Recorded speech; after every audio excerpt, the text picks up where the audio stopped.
এই আয়াতিবাদ আল্লাহ পাক রব্বুল আলামিন আর নবী হযরত মুহাম্মদ মুস্তাফা সাল্লাল্লাহু আলাইহি ওয়াসাল্লামের নির্দেশ দের অর্ডার দেন।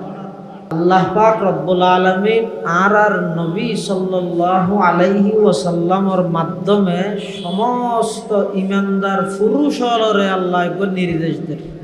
নির্দেশ হইতে ইয়াগুদ্দু মিন আবসারিহিম,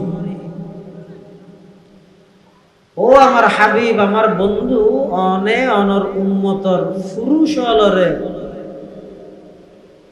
এই নির্দেশনা জারি করন, এই অর্ডার দন তারা চলাফিরের পথে দৃষ্টিরে যে নিম্নগামী করে, অবনত রাহে, চেহারারে যেন এমনিকে গড়িয়ে চলে, চকুর হেফাজত করে। কিয়া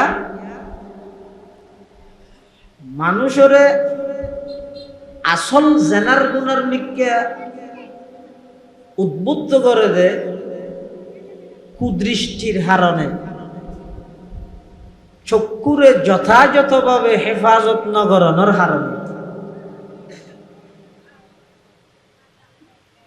তাহলে ইসলাম ধর্মের মধ্যে জেনাবে বিচারিয়ান যেন হারাম, দাওয়াই ইলা জিনা ইন হারাম।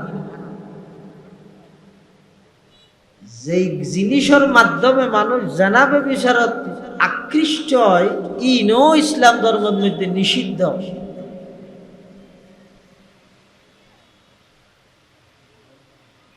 এতাল্লাই আল্লাহ কোরআন শরীফের সূরা নূরের এই আয়াতিবাদ নবী সাল্লাল্লাহু আলাইহি ওয়াসাল্লামের মাধ্যমে সমগ্র ঈমানদার পুরুষ যারা আছে তারারে আল্লাহ নির্দেশ দেন, ইয়াগুদ্দু মিন আবসারিহিম, ও আমার উম্মতের পুরুষেরা, তোমরা চলাফেরার সময় দৃষ্টিকে নিম্নগামী করো, অবনত রাখো।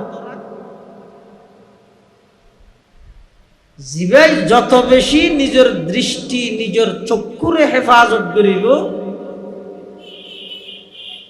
তত বেশি এবার কলব, এবার আত্মায়ান পরিষ্কার তাহিব, শক্তিশালী হইব।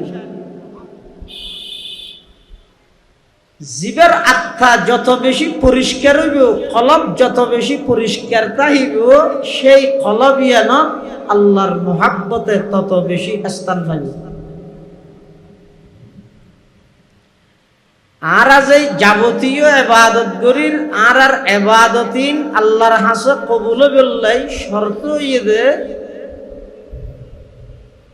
অন্তর পরিষ্কারন, আর অন্তরের পরিষ্কার রাহনর যত মাধ্যম আছে তার মধ্যে গুরুত্বপূর্ণ মাধ্যম ইয়ে চকুর হেফাজত করে। জিবাই যত বেশি নিজের দৃষ্টিশক্তির হেফাজত করিয়ে